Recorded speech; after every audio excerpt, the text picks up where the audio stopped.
နိုင်ငံတစ်ခုမှာပညာရေးကဘယ်လောက်အရေးပါလဲဆိုတာခင်ဗျားတို့သိလား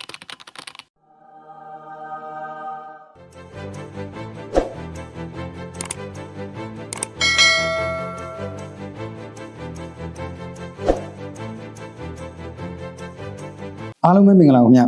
ဒီနေ့မျှဝေပေးသွားမယ့်အကြောင်းအရာကတော့နိုင်ငံဖွံ့ဖြိုးတိုးတက်ဖို့နဲ့အမှားအမှန်ကိုခွဲခြားသိမြင်ဖို့အတွက်ပညာရေးဖွံ့ဖြိုးတိုးတက်မှုကလည်းအရန်ကိုအရေးပါတဲ့အခန်းကဏ္ဍတစ်ခုအနေနဲ့ပါဝင်နေတယ်ဆိုတာနဲ့ပတ်သက်ပြီးတော့ကျွန်တော်ရဲ့အမြင်တချို့ကိုမျှဝေပေးသွားခြင်းပါတယ်အဲ့တော့ပညာရေးလို့ပြောလိုက်ပြီဆိုတာနဲ့လူငယ်တွေကိုပဲပြေးမြင်ကြလိမ့်မယ်ဒါကြောင့်မလို့လူငယ်နဲ့ပညာရေးပိုင်းကိုနည်းနည်းပြောပြခြင်းနဲ့လူဘဝကိုရောက်လာကြတဲ့လူတိုင်းအတွက်အရွယ်၃ပါးရှိတယ်ဆိုတာကိုအားလုံးလည်းကြားဖို့ကြတယ်အဲ့တော့ပထမအရွယ်မှာဆိုရင်ကျောင်းနေပျော်ပြီးတော့စာကိုတက်အောင်သင်ရမယ်ပြောချင်တာကပထမအရွယ်လှုပ်ဆောင်ရမယ့်လုပ်ငန်းကပညာသာအဓိကဖြစ်တယ်လို့ဆိုလိုချင်တာဖြစ်တယ်ပညာနဲ့ရှင်ပြိုင်နေကြတဲ့ဒီနေ့အချိန်ကာလခေတ်ကာလမှာပညာကိုဆုံးခန်းတိုင်အောင်ဒါမှမဟုတ်အသက်မွေးဝမ်းကြောင်းအထောက်အကူပြုနိုင်သည့်အထိသင်ယူဖို့လည်းလိုအပ်ပါတယ်ပထမအရွယ်မှာပညာနဲ့ပြည့်စုံနေမှဒုတိယအရွယ်မှာဘဝခီးကိုကြော်ဖြတ်နိုင်ကြမှာလည်းဖြစ်ပါတယ်ဒါကတော့လောကရဲ့နေရာမှာတရားပေါ့လေအဲ့တော့ပညာရေးနဲ့နိုင်ငံရေးဘယ်လိုများဆက်ဆက်နေသလဲလို့မေးစရာရှိတယ်တာရကအနေနဲ့ပြောရရင်2020မှာမဲမတမာမှုတရားမဲ့ပြုကျင့်မှုတို့ရဲ့နောက်ဆက်တွဲအကျိုးရလဒ်တွေအနေနဲ့ဒီအချို့လူငယ်တွေကအသိပညာဘ ഹു တုဒနဲပါတာတွေ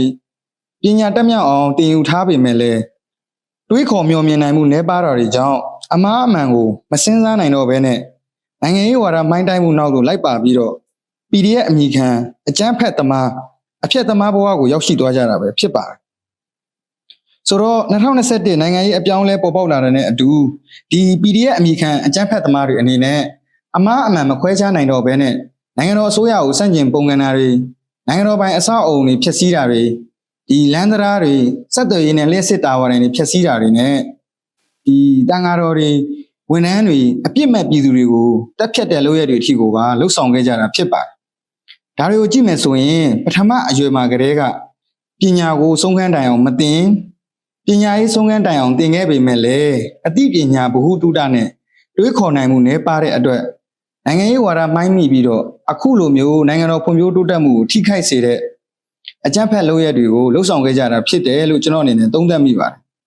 အဲ့တော့ပညာရေးနဲ့ပတ်သက်ပြီးတော့ကုလသမဂ္ဂအထွေထွေအတွင်းမှုချုပ်ဦးတန့်ပြောခဲ့တာရှိတယ်စာဖတ်တဲ့သူတွေကတိုးတက်တယ်တိုးတက်တဲ့သူတွေကစာဖတ်ကြတယ်ဆိုပြီးတော့ပြောခဲ့တာရှိတယ်ဆိုတော့နိုင်ငံတကာကိုကြည့်မယ်ဆိုရင်လည်းနယ်သာလန်နိုင်ငံမှာဆိုရင်အသက်14နှစ်အောက်ဩစတြေးလျမှာဆိုလို့ရှိရင်အသက်16နှစ်အောက်တွေကလူမှုမီဒီယာနဲ့ဒီဂိမ်းတွေကိုတရားဝင်သုံးခွင့်မရှိဘူးဆိုပြီးတော့ပြဋ္ဌာန်းထားတယ်လို့သိရတယ်ဒါကသူတို့နိုင်ငံဖွံ့ဖြိုးတိုးတက်ရေးအတွက်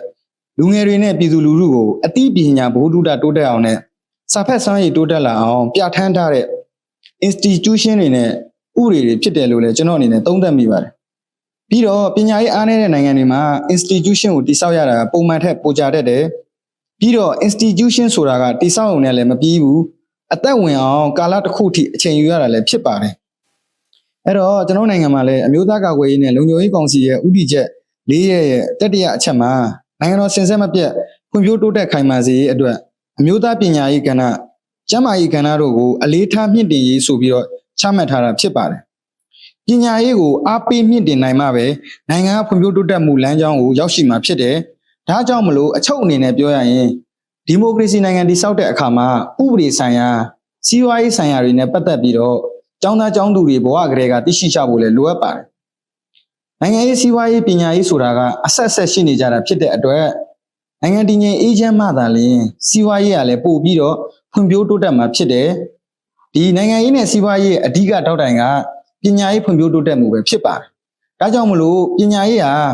နိုင်ငံရေးတည်ဆောက်မှုအတွက်အခြေခံကျတဲ့အင်္ဂါရပ်ဖြစ်ပြီးတော့တိုင်းပြည်တစ်ပြည်နိုင်ငံတစ်နိုင်ငံရဲ့ဒီမိုကရေစီတန်ဖိုးတရားမျှတမှုနဲ့တာဝန်ယူမှုရှိတဲ့ဒီနိုင်ငံရေးစနစ်တစ်ခုကိုတည်ဆောက်တဲ့အခါမှာလည်းမလွဲမသွေအရေးပါနေတဲ့အပြင်လူငယ်တွေနဲ့ပြည်သူလူထုအနေနဲ့နိုင်ငံရေးသမားတွေရဲ့